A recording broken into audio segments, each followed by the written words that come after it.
Hindi pa man din kami tapos mag-waterproofing, ganito na nga ang nangyari. Mainam na nga lang at gumamit kami ng Mondo Flexitile. Kaya pag kumatas pa yan, ewan ko na lang talaga, B. Nitong mga nakaraan nga ho, talaga namang sunod-sunod ang bagyo. At yung ulan nga ho, ayaw talagang tumigil. Hindi nga ho namin pinapasok yung mga workers namin nito. At pumunta lang kami dito para tingnan kung may bubong pa ba yung bahay namin. Ang kaso, heto nga yung bumungad sa amin dahil yung likod puro katas ng tubig. At lalo pa nga dumami yan nung walang tigil ang ulan. Kaya medyo na-stress nga ho ako ng very light. Pero dito naman sa may kabilang side, wala nga hong bakas ng kahit anong tubig. At yung dito nga ho kasi banda, ang pinauna naming ipa-waterproofing. First coat pa nga lang ho yung nagagawa dito, pero kita na kaagad ang resulta. At dito naman sa may taas, napansin ko nga na pati pala yung mga gilid ng bintana. Pinalagyan nga din daw ho ng waterproofing ni Willie. Di nga daw ho kasi dito, nababasa nga din. At kita nyo naman na meron pang naipon na tubig. First coat pa nga lang yung nagagawa dito sa bahay namin. Talaga namang ngayon pa lang sinusubok na kami kaagad ng malalakas na ulan. Lalo na siguro pag nai-second coat na to. Pati ihi ng langgam, hindi na nga rin makapasok dito. Charot lang! Sayang nga at pahinto-hinto yung mga gawa dito sa bahay dahil sa malalakas na ulan. At mano bang patapusin mo na kami mag-waterproofing? Galit yar! Halos 2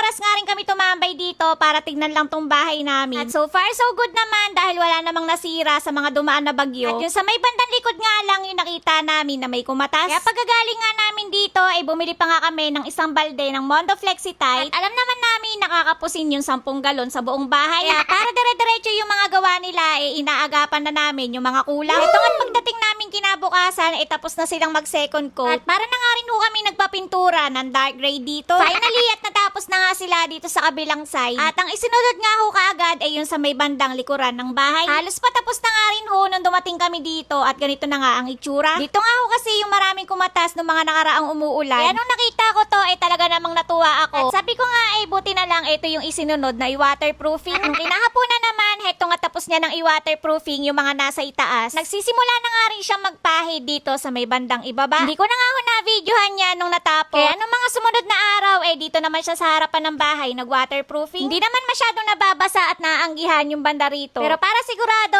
lahat nga ng parte ipina-waterproofing na rin namin. Naway makasama na nga yung panahon para matapos na kami. Para tuloy-tuloy na yung pagwa-waterproofing sa buong paligid ng bahay. At kating-kati na rin kasi ako magpintura ng mga gate namin. At kung pwede lang pati itong mga gate ipapa-waterproof ko na din. At ito nga ho yung mga last shot ko bago sila mag-waterproofing dito. At sama-sama nga nating abangan yung before and after. Laki-laki na ulit yung makikita nyo na pagbabago dito. At sabay-sabay nga tayong kiligin sa resulta ng mga pinaghirapan namin. Ganito na nga rin ho ang itsura niya pag naka-aerial shot. At talaga namang marami-rami pa yung kailangan tapusin. Bago nyo nga ako tanungin kung nakakamagkano na ba talaga, shoutout muna kay Edmond Lover ng Jose North Samar, Vergil Santiago Villas ng Antipolo Rizal, Amina Lorenzo ng Ilocos Norte, Manuel Maning Labrador ng Ilocos Norte din, Rizan Janjan ng Hermosa Bataan, Reziel Arol ng Antipolo, Roger Ochave, Chris Ann Mataro, at pati na nga din kay Batang Glass. Kaya kung umabot ka ulit sa part ng video ko na to, anong oras at hanggang saan na naman ba nakarating itong bahay update ko? Kaya naman, huwag mo akong kakalimutang i-follow. Bukas na lang uli!